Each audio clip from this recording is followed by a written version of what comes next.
एक लड़की 10-12 बकरियों को चराने के लिए घर से निकलती है और वो जंगल में पहुंच जाती है नदी के किनारे। जब वो नदी के किनारे पहुंचती है तो सोचती है कि क्यों ना, गर्मी भी हो रही है तो क्यों ना नहा लिया जाए। तो वो अपनी बकरियों को चराने के लिए छोड़ देती है। बकरियां चरने लगती हैं और वो नदी की तरफ जाती है। और जैसे ही वो नदी की तरफ जाती है तो वो देखती है कि जहाँ नहाने का स्थान था, वहाँ पर एक लड़का नहा रहा था। तो वो उस लड़के से कहती है कि तुम यहाँ से निकल जाओ, मुझे नहाना है। तो वो लड़का कहता है कि कहीं और जाकर नहा लो, ये तुम्हारा बाथरूम नहीं है, ये तुम्हारा नहाने का स्थान नहीं है, यहाँ कोई भी नहा सकता है।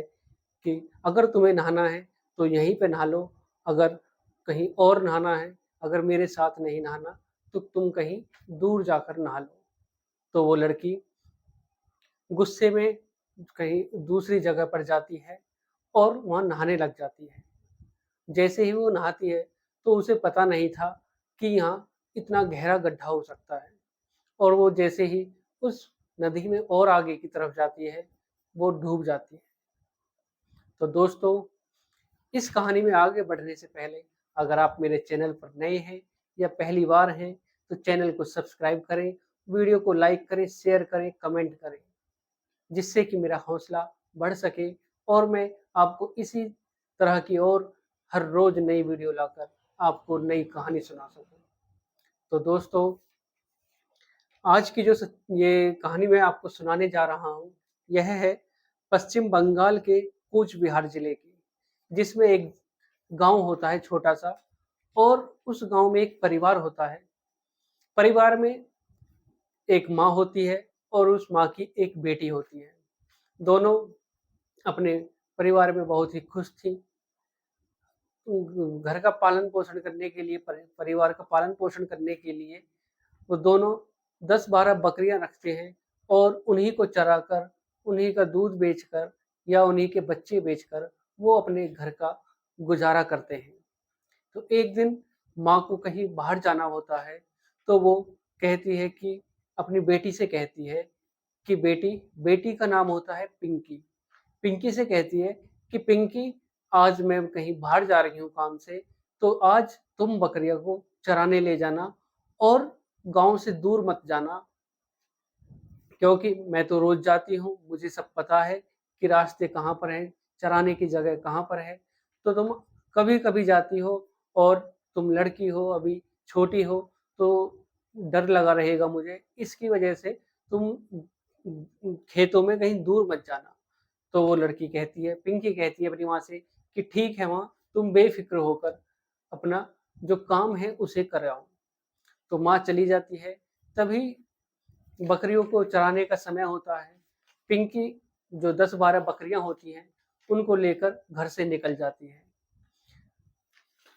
जब पिंकी बकरियों को लेकर जाती है तो जो रोज का स्थान होता था बकरियों का चराने का, पशुओं में आदत होती है कि वो अपने आप ही उस जगह पर पहुंच जाते हैं जहां पर उन्हें चराया जाता है, जहां पर उन्हें बांधने का स्थान होता है या जहां भी उनका स्थान होता है, पशु अपने आप ही उसी जगह पर पहुंचते हैं। तो पिंकी को उस जगह पर नहीं जाना था, तो इसलिए पिंकी उन्हें रोकने की कोशिश करती है, पर कब वो सारी बकरियां वहां पर नहीं रुकती हैं और वो उसी स्थान पर पहुंचती हैं जहां पर उसकी वो माँ लेकर जाती है। पिंकी सोचती है कि ये तो नहीं रुकेंगी। अब पिंकी उनके पीछे भाग दौड़ करती है। वो गर्मी का समय था, तो पिंकी को गर्मी लगती है, पसीने में लथपथ हो जाती है और पिंकी सोचती है कि अब क्या करूं, अब तो वहीं जाना पड़ेगा जहां पर ये रोज जाती है। तो पिंकी सोचती है कि ठीक है, चलो वहीं पर चलती हूँ। और जैसे तैसे करके पिंकी उस स्थान पर पहुंच जाती है। उस स्थान पर खेत होते हैं और चरने की जगह भी ठीक ठाक थी, घास फूस बढ़िया था वहां पर। अपने आप बकरियां वहां पहुंच जाती हैं। पास ही में एक नदी होती है। नदी में पानी भी ठीक ठाक आ रहा था। पिंकी सोचती है कि क्यों ना नहा लिया जाए गर्मी की वजह से, और इन बकरियों को रोकने की वजह से इनके पीछे भागते-भागते मुझे गर्मी लगने लगी, क्यों ना मैं नहा लूँ। तो पिंकी को वैसे भी नदी में नहाने का शौक था, वो सोचती है कि आज मैं नहा लेती हूँ, सुबह तो नहाई थी और आज दोबारा नहा लेती हूँ। पिंकी जैसे ही उस नदी में स्नान करने के लिए जाती है, नहाने के लिए जाती है, तो जहाँ पर नहाने का स्थान बना हुआ था, तो जैसे ही वहाँ पहुँचती है, तो वहाँ पर एक लड़का नहा रहा था। वो लड़का उसी गाँव का होता है और जो पिंकी होती है, यह बहुत ही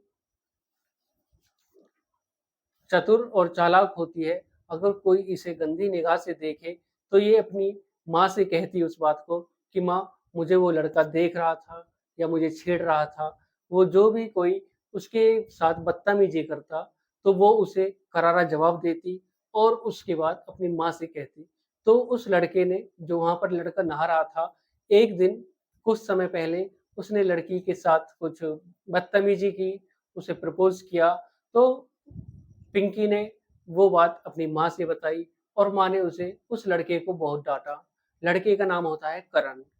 और जैसे ही वो करण को देखती है कि यहाँ पर करण नहा रहा है, तो वो करण से कहती है कि तुम यहाँ से निकल जाओ, मुझको नहाना है। करण कहता है कि ये नहाने का स्थान तुम्हारा ही नहीं, यहाँ कोई भी नहा सकता है।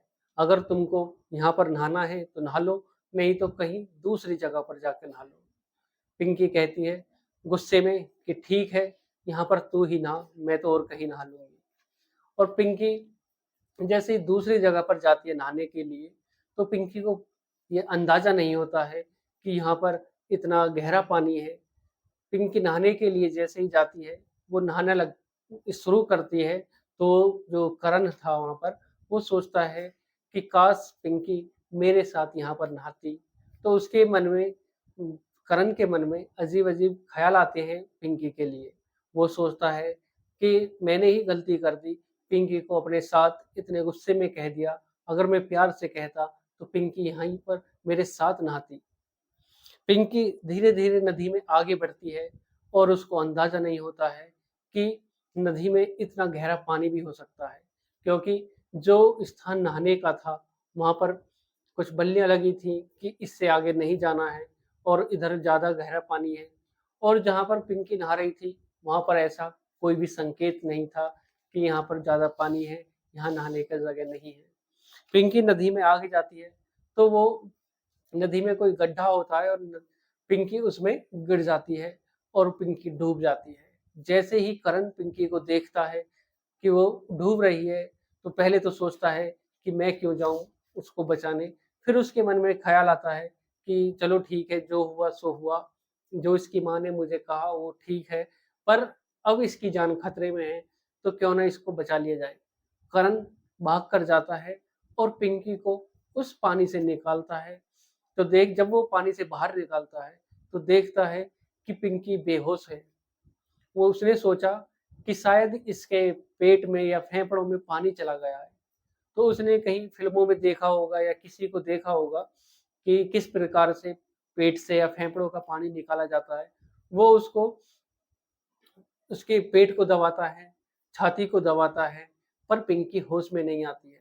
फिर वो उसको उल्टा करके उसकी कमर को दबाता है, फिर भी पिंकी को होश नहीं आता है। पानी उसका निकलता है थोड़ा बहुत उसके पेट से।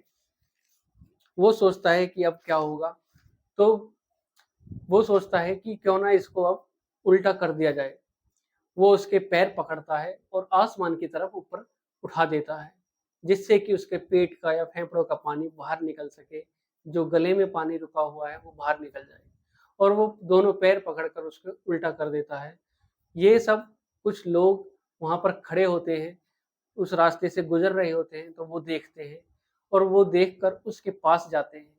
जैसे ही उसके पास जाते हैं और उससे कहते हैं कि तू इस लड़की के साथ क्या कर रहा है?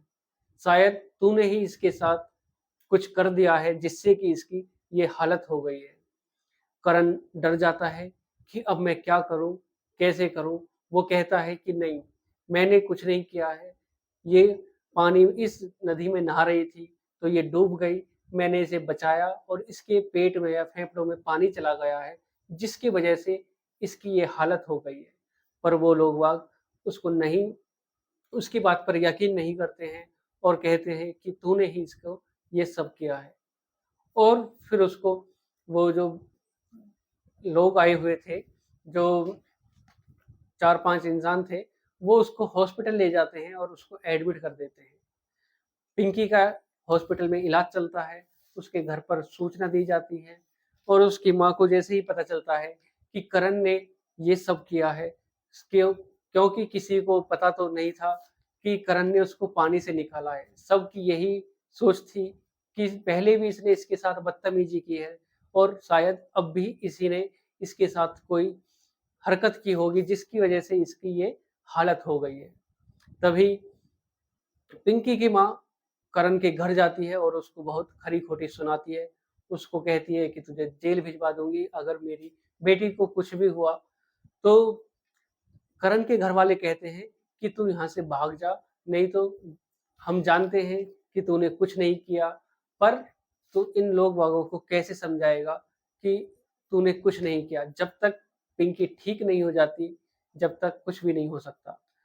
करण अपने गांव से भाग जाता है और कहीं अपनी रिश्तेदारी में जाकर रहने लगता है। तभी शाम को पिंकी को होश आता है और पिंकी कहती है कि मैं कैसे बच गई। मुझे तो जब तक का याद है, जब मैं नदी में नहाने गई थी और मैं डूबने लगी थी और वहां पर करण नहा रहा था। उसके बाद मुझे कुछ नहीं पता। तब जाकर पिंकी की मम्मी को और जो वहां पर लोग बाग होते हैं उनको विश्वास होता है कि शायद करण सही कह रहा था, हमने ही उसकी बात नहीं मानी। और फिर पिंकी की माँ को बहुत ही तरस आता है कि मैंने इतना कह सुना दिया उसको, करण को। उसकी वजह से ही आज मेरी बेटी जिंदा है, उसकी वजह से ही आज मैं मैं अपनी बेटी को देख सकती हूँ। तो तब पिंकी की माँ अपने जो उसने गलती की थी उसको सुधारने के लिए करण के घर जाती है और पिंकी भी जाती है और करण के माँ बाप से माफ़ी मांगती है और कहती है कि हमें माफ़ कर दो, आपकी बेटी की वजह से ही हमारी बेटी आज जिंदा है। करण को वापस बुलाया जाता है और पिंकी की माँ भी उनसे माफ़ी मांगती है करण से कि बेटे तुम्हारी वजह से ही आज मेरी बेटी जिंदा है। और फिर उसके बाद कुछ दिनों बाद जब करण पिंकी से मिलता है तो उन दोनों में दोस्ती हो जाती है और फिर दोस्ती प्यार में बदल जाती है और धीरे धीरे उनमें इतना प्यार हो जाता है कि लास्ट में उनकी शादी हो जाती है। तो दोस्तों, आज की इस कहानी में सिर्फ इतना ही। अगर आपको वीडियो अच्छी लगी हो तो वीडियो को लाइक करें, शेयर करें, कमेंट करें, जिससे कि मेरा हौसला आपकी वजह से बढ़ता जाए और मैं आपके लिए हर रोज इसी प्रकार नई कहानी लेकर आऊं। तो दोस्तों, आज के लिए सिर्फ इतना ही। नमस्कार।